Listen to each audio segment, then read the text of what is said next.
Wrestlers love to name moves after themselves, especially their finishers. You've got the Batista Bomb, the Stone Cold Stunner, the Rock Bottom, the Vader Bomb, the Just Joe Low Blow. Alright, we made the last one up, but you get the point. Sometimes, though, a grappler's name becomes associated with a move that becomes commonplace in the wrestling world. And those are the moves that we're interested in today. While these moves are sometimes known as something else, the most widely used name for them was inspired by a specific wrestler. So don't get smart with us, alright? Especially you. And I do mean you. I'm Sam Driver from Cultaholic Wrestling, and these are 10 common wrestling moves named after famous wrestlers. Join us! Number 10. The Code Red. Fans of a certain era of TNA will remember Amazing Red. A talented high flyer, Mr. Red won 3 X Division championships and the NWA World Tag Team titles alongside Jerry Lynn. That has no bearing on the rest of this entry, I just wanted to talk about Jerry Lynn. What a guy. Anyway, one of the star's most impressive moves was a flipping sit-out powerbomb known as the Code Red. Also known as a Yoshi Tonic in some circles, this name really took off in the United States, to the point where it's now a firm part of wrestling's lexicon. A bunch of famous performers have incorporated the move into their arsenal, from Dustin Rhodes to Mercedes Moné to Red's own cousin Zelina Vega. Roxanne Perez also uses it, but she calls it Pop Rocks. Coward. Even John Cena went through a phase of using the move, although, as was the case whenever Cena tried something new, he would usually mess it up and nearly kill someone. Remember the Springboard Stunner? Dark days. Red is also the head of House of Glory Training School, so don't expect this move to go away anytime soon. Number 9. The Silto Suplex. On the rare occasion that Karrion Kross wins a match on WWE TV these days, he might do so with the Doomsday Silto Suplex. Whilst the Doomsday part of that name is a Kross original, the other part belongs to somebody else. Masa Saito was a legend of the wrestling game. He traveled all over the world, winning titles in promotions like the American Wrestling Association, New Japan, and even the early days of WWE. He was also involved in that incident when Ken Patera threw a rock through a McDonald's window because they wouldn't serve him. Get this man in the Hall of Fame! His other great contribution to the business was the creation of the Silto Suplex. Also known as a backdrop driver, the offensive wrestler picks up their opponent's side on, before dropping them on the back of their neck and shoulder. Everyone and their mums use this move. You can find entire YouTube compilations of just about every single wrestler ever hitting it. Even Shawn Michaels used to use it back in the day. He would call it the teardrop suplex because it made people cry. What are you asking me for? I don't name it. Number 8. Pilmanizing. Not a move per se, but Pilmanizing is one of the more common ways a wrestling heel can get ahead. The technique involves wrapping an object, usually a steel chair, around an opponent's limb or neck, and then stomping or jumping onto it to cause maximum damage. A more extreme version would be the concerto, which uses 2 chairs for double the fun. As you may have guessed, this delightful creation takes its name from the late great Flying Brian Pillman. However, in a break from the usual rules of this list, Pillman wasn't the first person to use the move, but rather the first one to take it.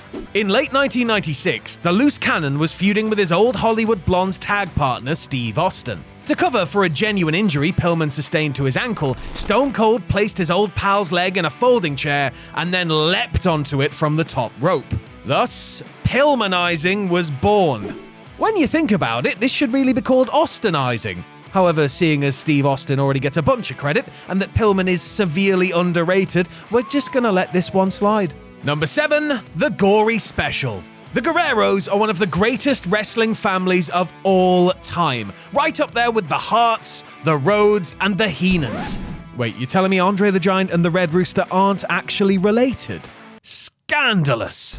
Alongside Eddie, both Chavos, and the Gobbledygooker, look it up, the most famous member of the clan is its patriarch. Beginning his career in the 1930s, Gory Guerrero wrestled across various Mexican promotions and territories in the southern United States. When the Wrestling Observer newsletter announced its inaugural Hall of Fame class in 1996, Gory was an inductee, putting him amongst greats like Antonio Inoki and Hulk Hogan. One of the reasons why Gory was so respected was his ability to innovate new moves. 2 famous attacks bear his name: the Gory Special, a form of back-to-back submission hold, and the Gory Bomb, a sit-out powerbomb variation.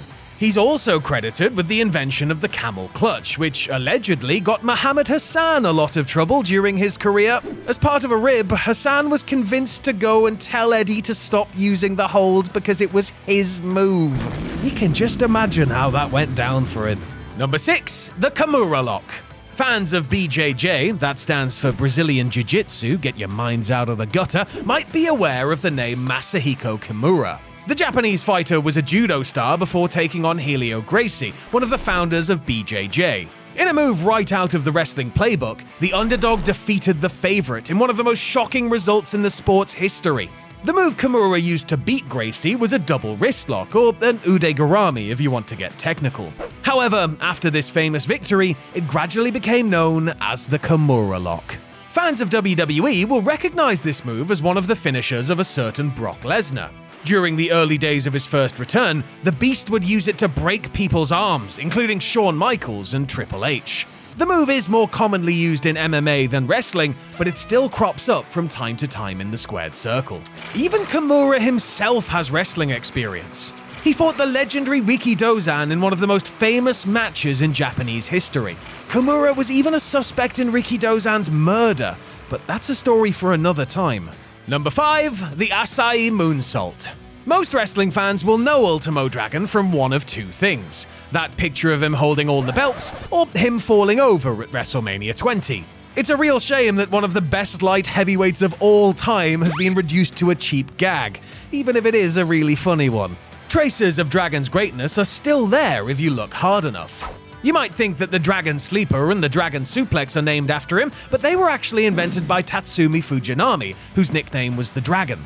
He did, however, lend his name to the Asai Moonsalt, a springboard variation of the move to the outside.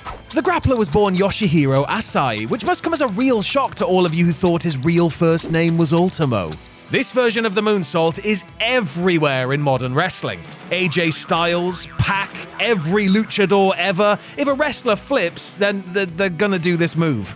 Ultimo Dragon is one of those performers who was in the wrong era. If he'd been born 15 or even 20 years later, he'd have been one of the biggest stars on the planet.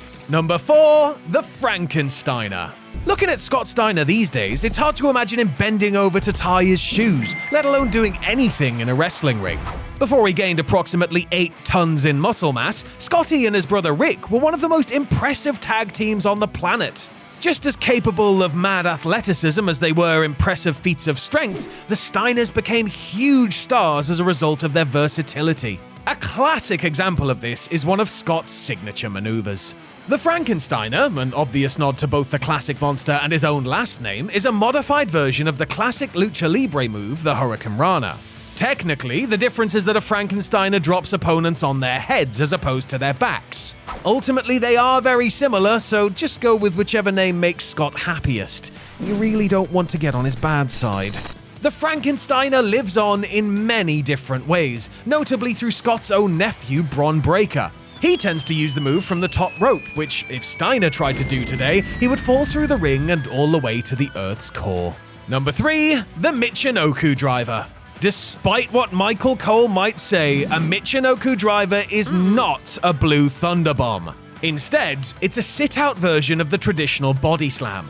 Sometimes the offensive wrestler will drop their opponent on their head instead, pile driver style, although I don't know if that's intentional or they were just having a bad day. But why is it called the Michinoku driver, I hear you ask? Well, as any Attitude Era kid will tell you, it's because it was popularized by the great Taka Mitchinoku. Actually, there wasn't really much great about Taka during his WWE run, unless you count his involvement in the legendary Choppy Choppy Your PP segment, which I do. Instead, Michinoku's best work can be found in his native Japan. Similarly to Ultimo Dragon, he helped usher in a faster-paced, more physically impressive style of wrestling that would eventually become the standard across the entire industry. Unfortunately, he was also born far too early for fans to fully appreciate him. Still, the fact that his move and name are all over the wrestling business is testament to his lasting legacy, a legacy that also happens to involve Val Venus's genitals. Number 2, the Thez Press. When Stone Cold Steve Austin buggered his neck at SummerSlam 97, it severely reduced the number of different moves he could do without snapping in half. Thankfully, there was one maneuver he could still hit with ease, running at somebody, jumping on them, and then beating the hell out of them. Pure wrestling poetry. This became a key part of the Rattlesnake's offense, and would always get a huge pop from the rabid fans who were there to support their hero. While the punches are an Austin original, the initial part of the move is called a flying body scissors, or more commonly, a Thez press. The move takes its name from its creator, the legendary Lou Thez. A 3-time NWA World's Heavyweight Champion, he holds the record for both most combined days with the belt and longest single reign in its history. He spent 2,300 days as champion between 1949 and 1953, making Roman Reigns' run with the WWE title look minuscule by comparison. Alongside the press, Thez also invented the STF, the German suplex, and the powerbomb. No wonder Pacitti wouldn't ever stop banging on about him. And number 1, the Okconor Roll. There are many ways to pin a wrestler.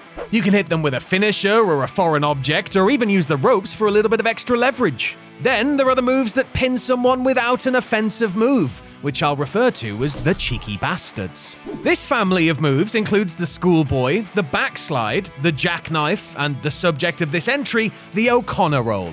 The wrestler doing the pin stands behind their opponent, arms around their waist, before rolling backwards. They then end up on top of them, putting all of their pressure onto their victim, and hopefully getting the 1, 2, 3.